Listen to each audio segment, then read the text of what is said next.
Was there a moment when you realized this is where you're meant to be? I think there was. I think it was in my first or the second interview that I had there.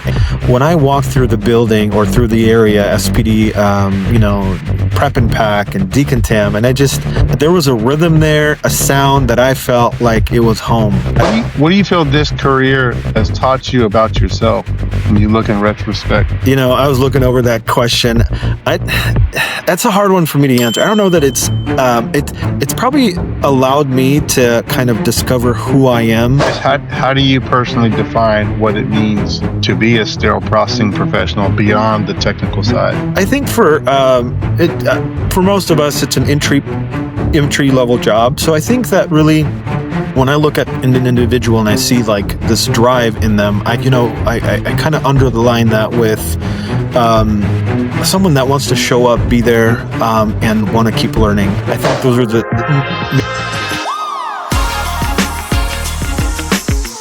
Welcome back to the Sterilization Station. This is Bill Rochelle. We've got another great episode today. Really, really excited to have with us in the studio Art Babi, and we want to welcome him to the Sterilization Station. So we're looking forward to having a great conversation. And this is that space where we slow things down and look beyond the instruments, the trays, and the sterilizers to the people who make patient safe possible. And so sterile processing is often called the heartbeat behind the hospital, but it's also a journey. It's one that's filled with precision, patience, and purpose. And so today we are looking forward to having a great conversation with Art, who is a respected voice in sterile processing, known for his dedication to excellence, mentorship, and inspiring others to find meaning in the work that happens behind the scenes. And so he reminds us that this field is not just about clean instruments. It's about clear purpose, teamwork, and growth. And so we're excited to explore his story, some of his insights, and the life lessons he's learned through sterile processing. And so just to get us started here, Art, how did you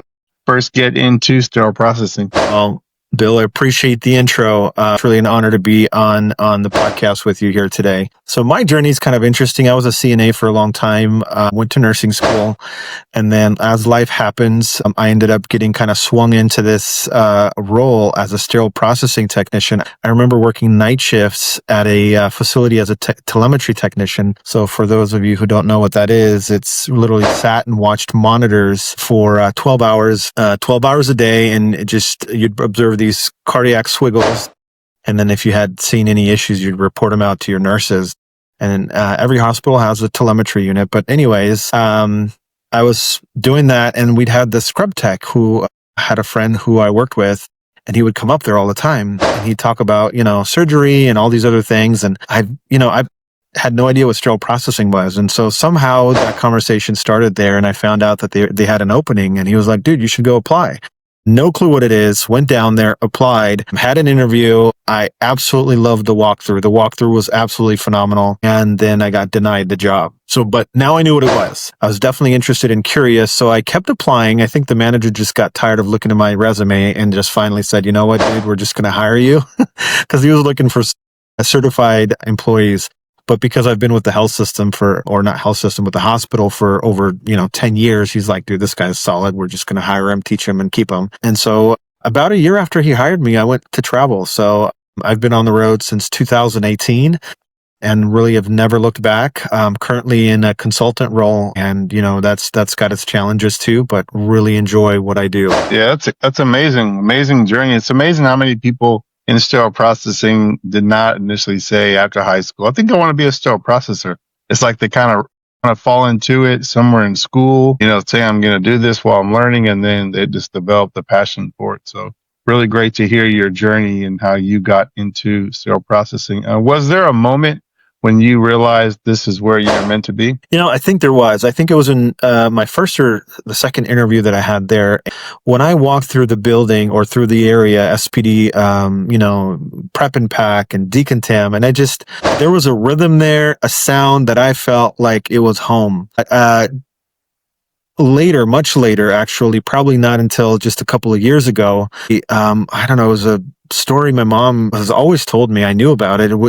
I made the connection. When I was born in the Republic of Georgia, for those of you who don't know my background, but I wasn't born in the States. And when my umbilical cord was cut, it was cut with an unsterile instrument. And so at my younger years, I was very, very, very sick.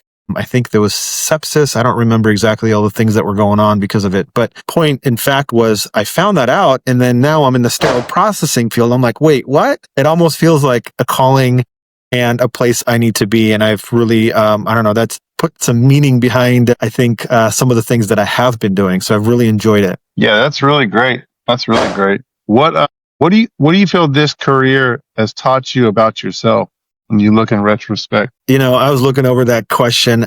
That's a hard one for me to answer. I don't know that it's probably allowed me to kind of discover who I am, my purpose, because I knew when I was working as a CNA, I had a hard time kind of connecting with the field and my career choice or pathway. I know that I really got burnt out as a CNA, and then I was looking at nursing school. I was like, man, dude, I'm not really feeling it. So when I became a sterile processing technician, I really felt that it was my place and that I could tell people about it, and I was proud of what I was doing. I think that I didn't really necessarily think about those terms in that way, but I think that's kind of where I realized I'm like, that was kind of just something I thought back on, and I was like, that makes sense. Not only do I enjoy it, but I'm proud of what I'm doing, and I think that's a big part of that. Really helped shift, I think, how I carry myself maybe a little bit at home, in the communities that I'm a part of. It really helped me kind of stand up a little bit inwardly, because in previous career choices, it was more of like, I'm do this and not super proud of it, but I think as of picking this career and joining the sterile processing repertoire, I've really been able to see that, and kind of it boosted my confidence, I think, really. No, I think that's great. I think it's really great. I know we're thinking about, we're talking about how outside of just being a sterile processing technician, there's a lot more than just reprocessing, the instrumentation. And we think about what does it really mean to be a tech. And so I was curious, how do you personally define what it means to be a sterile processing professional beyond the technical side? I think for most of us, it's an entry level job. So I think that really, when I look at an individual and I see this drive in them, I kind of underline that with someone that wants to show up, be there, and want to keep learning. I think those are the maybe I would call them qualifications, maybe more so than but qualifications upon which I think we can construct these technicians that would be successful in sterile processing as a career versus just a stepping stone. When you think about values or qualities that make up a good technician, what do you think about when you're thinking about what qualities or values make a sterile process technician a great technician? I think when we talk about values, I think that they come outside, like you said, it's not a skill set. It's an inward, I think, direction that a person has. And so I was kind of reflecting on that, and I was thinking about it. And I think that a person who is consistent, or they're committed, and they're coachable. These are three qualities I think that are a must. Whether we all have them in one part or another. I think qualities or virtues are something we continuously can develop. I don't think that anybody out there is, completely horrible. I think we all have all these pieces and bits, but we also need to build on them. So I think that those are the characteristics that I look for or see in myself as well. These are the things that I've learned to develop and work on, and have done really well to help me move into different spaces that I've been a part of in sterile processing. Yeah, I think that's phenomenal. You think about the definition would say that quality is the degree of excellence of something, or how well something meets its intended purpose, or the characteristic or attribute of something. So you think about different qualities that exist within people, and different qualities that can even certain products, right? So we just basically were informed by our distribution department that we're going to be going to use a different vendor for wraps, and won't disclose the information who they are, but I've used them before, and they're not as high of a quality as some of the other wraps. And so right, I was like, man, okay, this is interesting, right? I've been using them before, and I know that to others they might just be, because we have a lot of fairly new techs where I'm at. But for me, I've been here doing it for 22 years. I've seen the good wraps, I've seen the bad wraps. So it was just interesting to kind of see different types of quality. So just was thinking about that as it pertained to, to quality, the degree of excellence of something. Yeah, good stuff. And then No, thank you. Yeah. And then how has your work in SB, sterile processing, shaped how you show up in your personal life? I think it's shown a lot of like pattern recognition. So we do a lot of, hey, this is a process and this is how we do it. And we do it over and over and over again. And then we kind of see the result of things on the other end, whether it's good or bad. I've seen that in my personal life. I think retrospectively, you look at the things that you've produced result wise. Hey, I don't like this specific thing about me, or I don't like how I talk to my wife, Lily, or my kids, and I'm like, well, what's the pattern? What's causing this? Right. And I'd track back and realize that, hey, like if you can recognize the result, you don't want it, and you can recognize a pattern of mind, like what's your mind going through? Like, why is this happening? It really helps resolve some of those other issues, I think, outside of work, but it's pattern recognition within sterile processing. Like, hey, this is why this is happening. I know why this is happening. And if you solve this here, this goes away. And it's very similar when we look at our personal life in recognizing some of the issues we might see. I mean, obviously speaking very simplistically here. Yeah. But I think that's a big part that I've been able to reflect on and see in my personal life. Yeah, it's actually really good because you do get a chance to see patterns working in sterile processing. Like certain departments will kind of have people working in specialties, which I think has a great value from an efficiency perspective. But when you think about like the growth and development of your team as a whole, it's unless you have like a really, how you say, like a strategized approach to training, then sometimes people don't get the opportunity to grow into different areas. And so that's what I mean when I'm saying like sometimes people get stuck in doing the same thing over and over again versus being that's probably another episode about cross training and specialty focus versus it's like your decon 1 on Monday, your assembly, your decon 2 on Wednesday, on Thursday you're picking cases, and on Friday you're doing sterilization. Yeah. So it's really interesting to see that. I think that's just the reality of it. We are looked on that way. But the problem is, here's the other side of looking at our departments as an assembly line is that, and this goes to a conversation I had a while back ago, but because like my mindset was the same thing. We do the same thing over and over again. But in reality, it's very different because an assembly line, and he this is his example, not mine, but it works very well. You've got, you typically in an assembly line, you have your, Toyotas, you've got your Hondas, and they all create the same car. We do the Honda, we do the GM, we do the Fords, we do we do every single car, and we switch it up almost every single time. Every tray, every time, every washing cycle, right? All these other instruments, that we're dealing with all the time. So the variation of work that we have on a day-to-day basis is massive. There's nobody out there, unless you're working in a very small department doing the same surgeries over and over again, that you're going to have like that laser focused reprocessing variety, right? Like it's just going to be the same thing over and over again. Most facilities, you're seeing spine, you're seeing joint, you're seeing neuro, you're seeing cardiac, you know what I mean? And all of that stuff is so different that it does require specialty based technicians who are going to familiarize themselves and know those so well that there'd be, a lower outcome of errors and things like that. But there's definitely ways that we can think about it that way. But I think that it's harder to think about in that way because of how much variation we have in all of our departments. There's so many facets to being a sterile processing technician, right? And like you're a real person. You have fears, you have insecurities, you have doubts, you have successes. I love what you were speaking about the question originally, which was about like, what have you been able to learn through being in sterile processing that you can kind of bring with you wherever you go. It's really interesting because I think about like how instruments are made, right?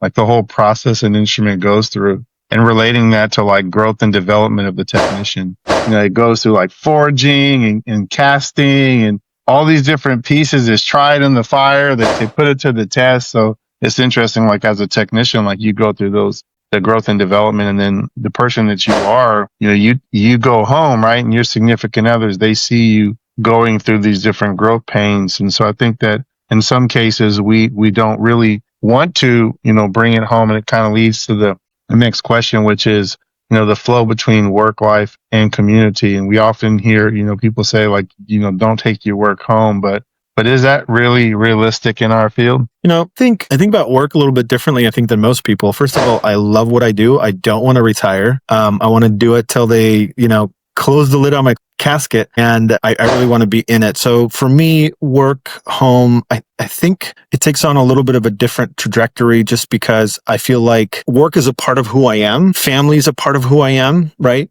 So in a way, it doesn't identify me, but I identify with it. I don't know if that makes sense or not. And so I think that because of that, like I do take work home with me, but I don't take home with me, like I'll allow it to process, right? But it doesn't disrupt me from being with my kids, being with my family, right? I don't necessarily compartmentalize, but I stop. Hey, let's address this issue and let's move on. I'm always thinking about new ideas. I'm always thinking about how things can be improved, right? And that's just part of who I am and how I live my life, right? And I don't think that, cause family, you invest the time and energy into your family, but family also becomes part of your work in a way, because like my kids know what I do. I show them what I do, how I do it, right? I try to keep that in one way, not together necessarily, but like my coworkers, right? Not everybody, but a lot of them know who I am. They know who my family is. They kind of, some of them have interacted with my family, right? So like it becomes part of your life, so to speak. It's not separate from it. I feel like to me, that's brought more value, I think, too, to who I am as a person, because I try not to categorize things. I bring it all together and I live it in the moment. You know what I mean? I'm not trying to categorize work here or family here, but living, like my wife will text me or call me and then we'll have a little conversation here or there. Like it's all together and I don't try to separate. I don't know if it's good or bad. It's just how I do it. But I think it's been good because it gives me time for family during the day. It gives me time for work when I'm not at work. So it kind of works out both ways. No, I think that's really good. Earlier you said something I thought that I wanted to just go back to because I wanted to kind of make sure I'm understanding it, and because I know that would like for those who are faithful listeners to be able to get we call it the germ kernel in church, right? So the germ kernel is like the corn that's actually on the husk. So you have to pull back the layer of the husk to where you get to the kernel of the corn. So pulling back on that question so you can really see what you're talking about. You were saying how you really love this type of work. Could you just maybe like a minute or so just talk about what is that when you're talking about loving what you do? Just I want to kind of hone in on that for a second. Sure, absolutely. So, I mean, day to day, first of all, I love people and I love to help people. And so a lot of what I do in my current position as a supervisor, project manager, interim consultant, that's kind of a mouthful, but what I do is I look at problems, I assess them, and I bring forth a solution, and I kind of make a recommendation. Hey, I think we should do this here. And then what I get to see from that is that I see the result of that kind of diagnosis, so to speak. Hey, this is the problem. Let's try this solution, see if it works. It comes out, it works out. It's a win for everyone. Being around people where I'm, down on the front lines, looking at the things that people are doing, problems that they're dealing with, but not even work. Like, I think like even outside of work, people, although we say we leave work at home, we just had that conversation, right? People are people, and I don't think that we can compartmentalize as well as we think we do. And it does come with us, whether we acknowledge that or not. But I've noticed that it does. And when we address them here and the now, instead of just trying to put it in a box somewhere, right? It a lot of times helps move things along so that you're not thinking about it. You know what I mean? Random conversation today in the break room, right? So one of our gals has had like 8 deaths in her family. I'm like, oh my God. Cause I noticed she's just down, you know what I mean? She's like, well, they're not super close or whatever. She used to live in a different part of the country. She's moved over here. So she's not there. She's not, but you're like, hey, like, I'm so sorry to hear that, and thank you for being here. I appreciate you. And just saying things like that. I think like it's not work related, right? But it's at work, and it's life at work that we deal with, we connect on. I think that's what being a human being is about, right?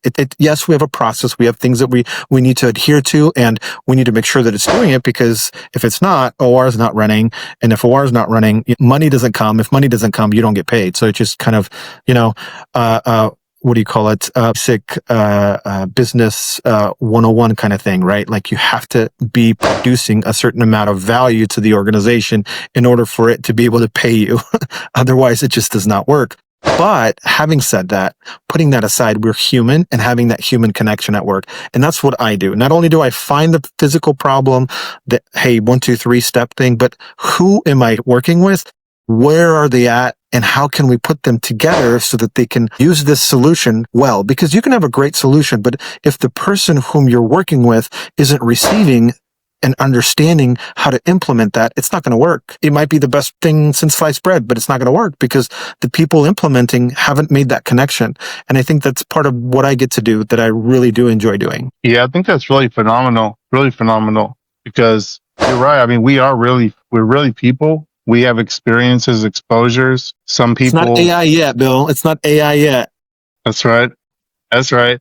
No, and it's true because sometimes, so, no, I mean, I'm the kind of person that like, I talk a lot about my day. I'm a very talkative person. So when I Yeah, me come too. home, it's kind of like I've learned how to have the conversation in a way where, and engaging my household to know what they're experiencing and trying to make sure that I'm not bringing like a negative connotation into the household. But I think to say that we don't bring home what we do, it's like you said, it's really kind of a part of who we are. Most people that are successful in sterile processing, it's really funny that we work in an industry that's called patient care and health care. And so when you think about those two words, Yeah. there's a word that's inside of that word, which is the word care. And most people who thrive in sterile processing is because they've developed a care for what they do. And I think that if you care, sometimes you are going to have a conversation, at home about a situation. And don't let it be a situation that you could have handled better. Like that's definitely coming out, right? Like, man, this happened. I know I could have been better. I could have did this differently. And understanding the dynamics of your team is so important, right? Knowing who's there, like that person that's dealing with some a lot of people that pass in their family, and you're not only being sympathetic by saying I understand what you're going through, but if you've ever lost someone, then you're now becoming empathetic because you know what you go through, and you're able to strategize and creatively create a way to at least not put them in an area where maybe they feel overwhelmed, so you're kind of like you're able to gauge that and understanding that. So I think like what we do is so serious sometimes that we just have to learn how to have fun and right make it fun because what we're doing is very serious. But I think like understanding, being able to know like how at coming home, how much do you bring? Do you know, like if my wife's going through a lot in her job, like I try not to come home and talk about my day. Sometimes I do. I catch myself. I get that look. Then I know like okay, right now it's time for me to listen to her. So I think it's a balance between it. Yeah, absolutely. And I've, having someone at home too that can listen, or it's sometimes I think this is the separation between what we mean by taking work home with us or taking work, bringing home to work is the leftover emotion that I feel like we feel from a certain outcome, right? Situation, whatever it is, circumstance, right? And we tend to bring that same emotion back with us. I think if we can separate the fact that this event isn't representative of who I am, or bringing that home to you, right? It's not a representative of who I am or how I feel towards the individuals at home, right? Because I think that's the problem, is that we don't like what we did or something went wrong that's affected us, and then our emotion comes out, right? We then become, whether it's absent from the current situation you are at home, or vice versa, where you're present at work, right? And the thing is it's just being able to separate those two situations, not necessarily take yourself out of it, but to be able to understand that, hey, it's not me necessarily, it might be the circumstance that I'm in, and just separating that out so that you can focus on the things that you're doing at work. I remember, short story here, a situation, we just first got married. I think this was like week 1 or 2. Something really big happened at home, and I couldn't get it together. Like, I was at work, I was just gone. I remember coming home, but then like you look back at your own life and you're like, oh my gosh, dude, like that's so funny that was even a thing. But like we just it blocks everything that's inside of our mind, right? Like it just completely paralyzes us from moving forward. And there's so many different situations in our life that we can, I think, see that. And that, I think, SPD has taught me that. Like, life goes on. Yes, that didn't work out. That should have been sterile like 7 o'clock in the morning, but it wasn't. So what do we do next? And I think that's what we need to ask ourselves before we show up home to our house.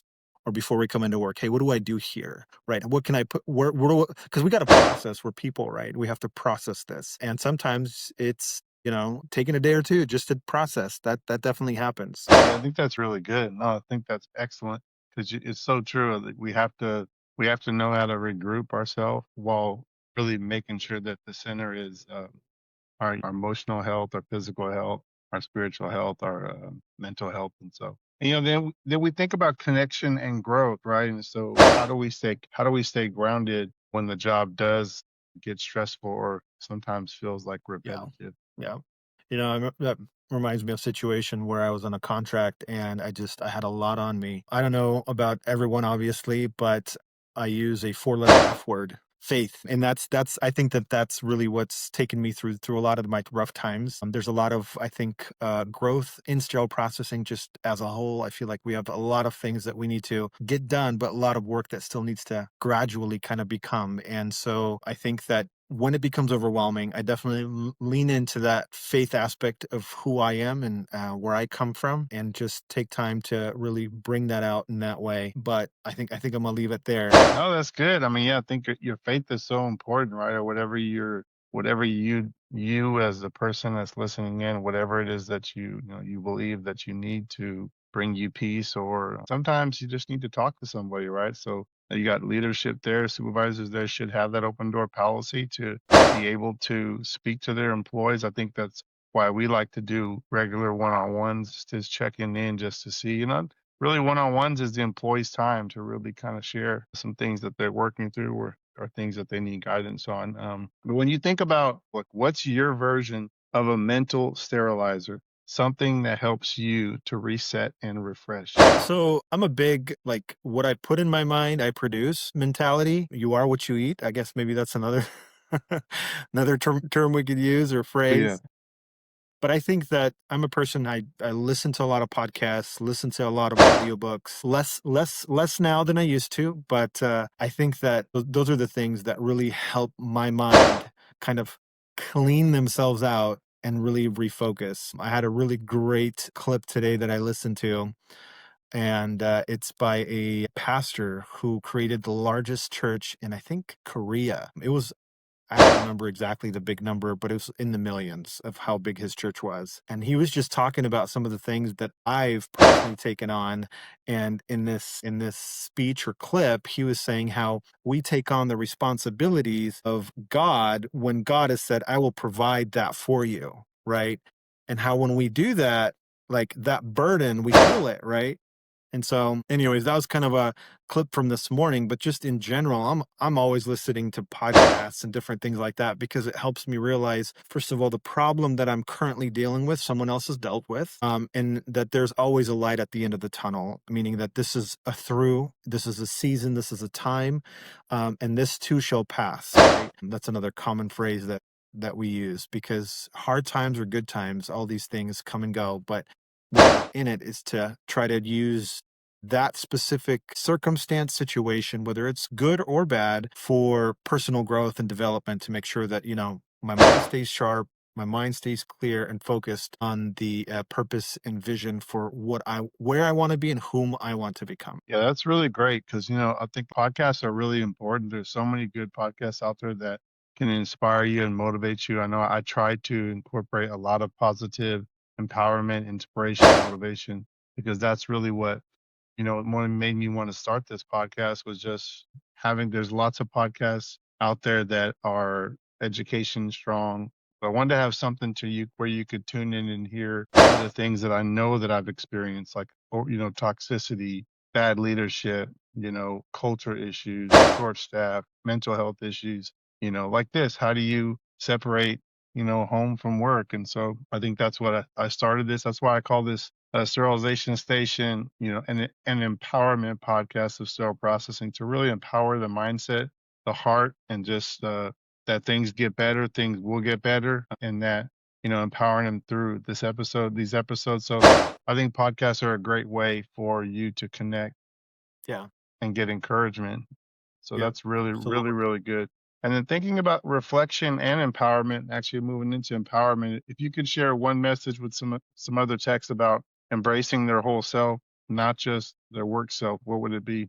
I think honestly, it's to keep your mind focused on the goal that you have in your mind, whatever it is. And if you don't like the results, change what it is that you think about. I think our lives, really, anybody, I think, is a compilation of what we think about most. I think Napoleon Hill might have been the first one who had said that. But it's just it's what we think about. We produce the things that we think about most, and I think that our mind is a battlefield, especially nowadays with all the social media. We're scrolling through stuff, but if we can take control of the information that comes into us, and say, no, I want to be this person or that person, and start to bring into our mind those things that we want to become or whom we want to become like, I believe those things will start to come into our life. Because I know that I didn't start seeing opportunities in sterile processing until I started to listen to people who talked about opportunities, and what opportunities look like. Because I have no idea. I want to get paid more. These people say, not only do you can get paid more, but you should get paid more, right? But before you do, there's certain prerequisites, right? In order for someone to pay me more, I have to provide a bigger service or a higher service. Well, in my mind, I was like, well, what could that be? What could I do that would be providing a better or more valuable service for someone? Well, someone who needs it more. So I didn't think about it this way. But this is kind of reflecting back on my life and what's happened. That's why I'm in a traveling situation, right? Because that's where the value was or is. And I'm not saying go out there and travel. Everybody's got to travel. That's not what I'm saying. What I'm saying is that you have to understand the place and the position that you're in, right? To change your behavior to produce a certain result. For me, that was that. And for anyone else, just reflect back on it. Look at where you want to be and do the things that are required to be in that position. One of the people I listened to quite a bit, especially earlier on, was Zig Ziglar. I don't know if you've ever heard of him, but he's a big motivational speaker. He's deceased since now. But one of the things he says, life's not like a buffet where you can come in, eat what you want, and then pay. You have to pay before you come in. And so I think that's another thing, is you have to invest. You have to develop those characteristics within yourself in order to be compensated for the things that you want people to pay you for, the earning that you want. I think that's a big part of who we are as society, right? Is to be able to provide a certain lifestyle, a quality of life for ourselves or families, whether it's outrageously rich or just to cover the bills and go fishing every afternoon. I don't know. To each his own. But I think in the end, it comes down to what you plant. Yeah, that's really good. I mean, there's so many good things you just mentioned in that last question. A lot of takeaways. Art has definitely said some things that you are going to want to take with you. And so we think about, as we approach to the end of this episode, we are very thankful that Art joined us today. And as we're all aware, every instrument that we touch, every tray we prepare is a quiet act of service. And the real impact goes far beyond the walls of the department. So Art, we want to thank you one more time for sharing your journey, your heart with us today. You can really feel that heart beating through this episode. And thank you. If you're welcome. And if you're a sterile processing a tech or a student, take one action this week to elevate your work, whether it's mentoring a student, double checking a process, or reflecting on the lessons your instruments teach you about precision and care. If you are an aspiring technician curious about sterile processing, make sure you reach out to local SB departments, connect with mentors like Art. He's on LinkedIn and he's willing to help. He's willing to impart. He's willing to share. And if you are a part of a community and you're one who loves, family engagement and family time, think about how the lessons from today going behind the scenes about focus, patience, resilience can flow into your life and community. And so we're really grateful to have Art on the show, and I'm really thankful for this episode. This was a great episode, a little different, but listen, we're here to inspire, empower, and motivate you at the Sterilization Station. And so, Art, do you have any parting words for the viewers today? Well, I'm really, really, again, appreciative of you, Bill, for having me on. You kind of had to pursue me a little bit. My schedule is kind of all over the place with family work and things changing all the time. So I appreciate you having me on. Just for all the people that are listening out there, you're capable of a lot more than you think you are. So start aiming for the things that you want, because they're there, they're available to you. You got to focus on that and put into your life the things you want to see. And that's not easy, but it's definitely achievable. Yeah, that's excellent. We see what we focus on. That's what I was always told by one of the ministers in our church, and it had a great impact on me. You know, that if you're always looking for the negative in life in general, you're going to see it. But if you're looking through a positive lens, you're going to see things that are beyond what you thought. So it's all in how we look at it. But Art, don't be a stranger on the Sterilization Station. Always welcome to come back. You got any topics you want to deliver to the community, please let me know. We'll schedule another episode, and we're very thankful that you were here today. Thanks for having me. You're welcome.